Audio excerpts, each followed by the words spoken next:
শুভ নববর্ষ বন্ধুরা। আজকে সানিয়া কিচেনে কি কি রান্না বাড়া হয়েছে চলুন দেখিয়ে দিই।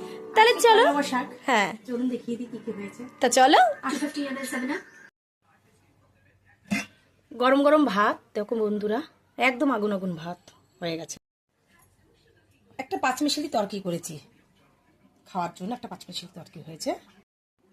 টমেটোর ডাল হয়েছে, একটা পাঁচমিশালি তরকির সঙ্গে তো একটা ডালের দরকার হয়, তাই একটা ডাল হয়েছে। টমেটো দিয়ে একদম পাতলা করে ডাল করেছি। হ্যাঁ, আর টমেটো মুসুরের ডাল।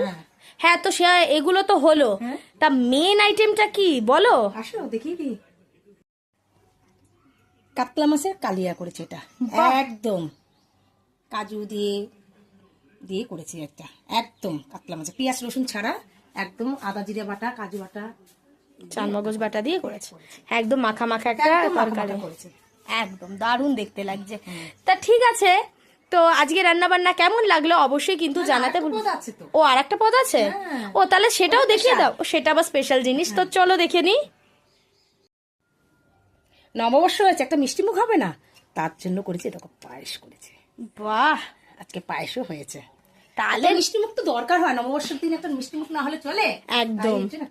তাহলে তো দেখতে পাচ্ছি আজকে রান্না বান্না জমে একেবারে ক্ষীর। আর নববর্ষতে আপনাদের বাড়িতে কি কি রান্না বান্না হয়েছে সেটাও কিন্তু কমেন্টে অবশ্যই জানাতে ভুলবেন না।